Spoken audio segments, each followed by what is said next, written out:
Kalau saudara belum punya rumah, saudara kepengen punya rumah, kenapa saudara nggak pergi lihat pameran rumah? Ya, saya belum punya duitnya. Sih, itu yang keliru. Kalau saudara nunggu duit dulu, nggak akan pernah terjadi. Datang aja dulu lihat pamerannya. Sehingga saudara tahu kira-kira rumah mana yang saudara butuhkan. Duduk dulu, kalau ada contohnya duduk dulu.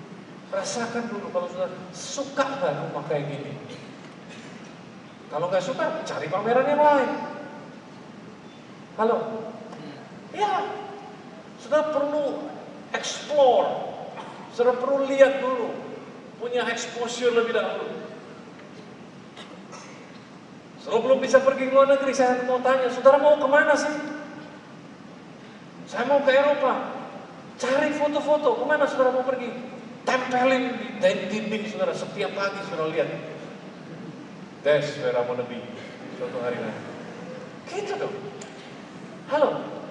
Ya, minta sama Tuhan, aku mau ke situ. Cari tahu bagaimana caranya pergi ke situ. Cari tahu. Berapa sih harganya? Cari tahu gimana sih? Jangan cuma sekedar, wah Tuhan gak sayang sama aku. Buktinya teman-temanku semua pergi liburan ke luar negeri, aku di sini sendirian. No, come on. Cari. Minta. Ada berapa banyak orang yang setelah saya bilang, saya pernah cerita tentang ini, saya sering minta upgrade kalau saya masuk hotel. Sudah ingat itu saya ceritain? Setelah saya cerita itu ada beberapa orang kemudian coba. Saya tahu ada yang gak dikasih, tetapi sebagian besar dikasih.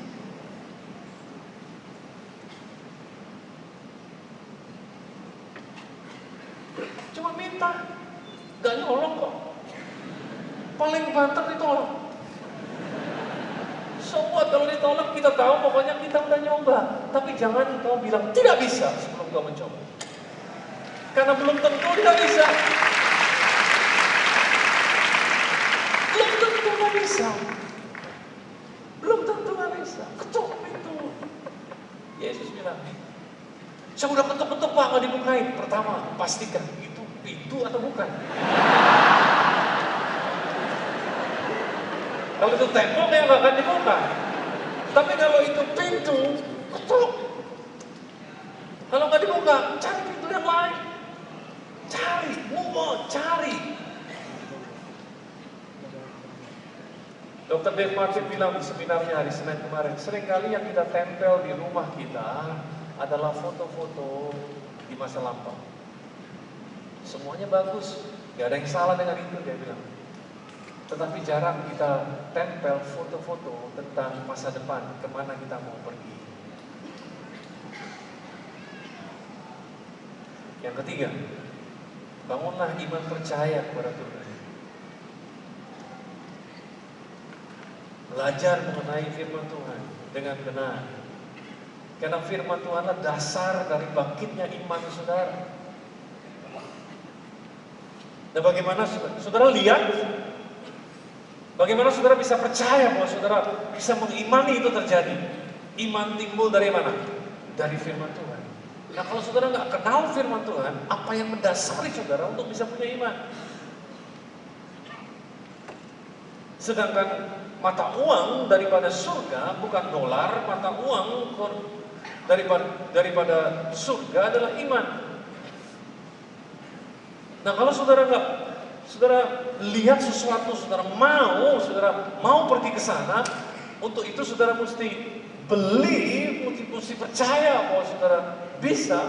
Bagaimana saudara bisa percaya kalau saudara nggak punya iman? Sedangkan bahan dasar daripada iman adalah firman Tuhan.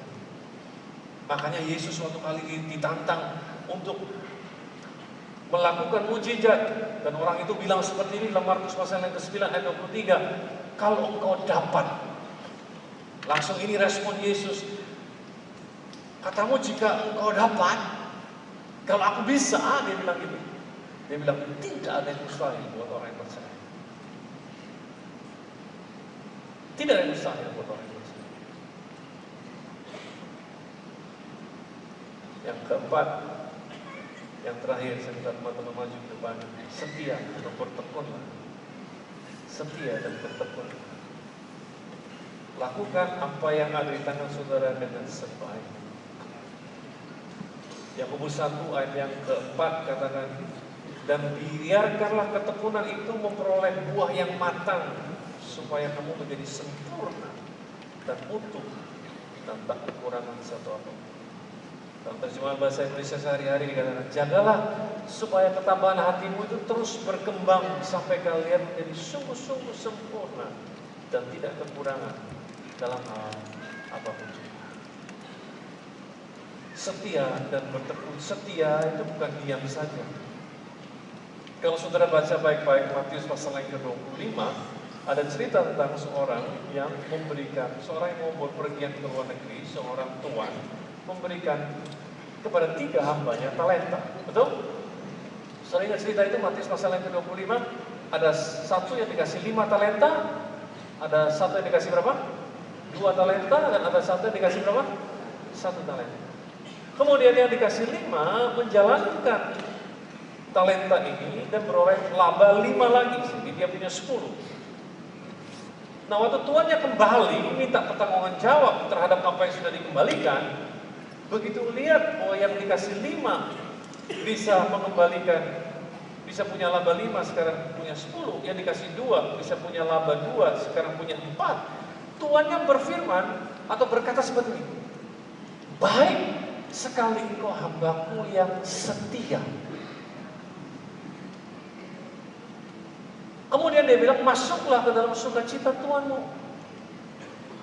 Berarti kata setia bukan cuma sekedar menjaga apa yang ada di tangan saudara. Kata setia berarti memperbanyak apa yang ada di tangan saudara. Karena orang yang punya 1 tidak kehilangan talentanya. Talentanya tetap ada di tangan dia, dia nggak hilang, dia bisa jaga talenta itu dengan baik, tetapi tetap 1.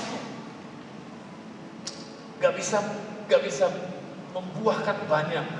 Dia bilang kamu jahat.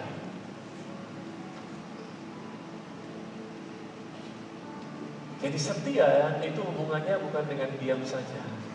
Oh, aku setia datang ke gereja setiap minggu, duduk di tempat yang sama setiap hari, dari aku belum kawin sampai aku kawin, sampai aku punya anak, sekarang punya cucu, kursi ini terus sampai bolong, kursi ini terus. Aku setia, gak pernah bawa teman, gak pernah ngasih tahu tentang kesaksian tentang kebenaran Tuhan, gak pernah ngajak orang dan lain sebagainya. Setia, bukan itu yang Tuhan maksud.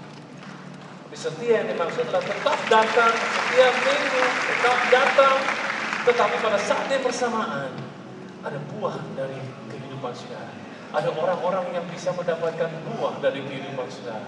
Ada orang-orang yang bilang, wah kalau bukan karena dia, saya nggak bisa jadi seperti ini.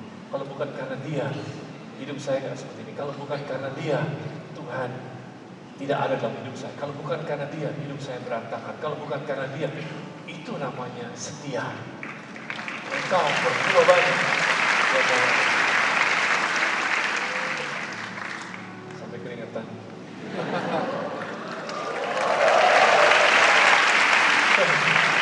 Anda, saya selesai. Mari kita bangkit berdiri, kita nyanyikan lagu ini. Tuhan umum.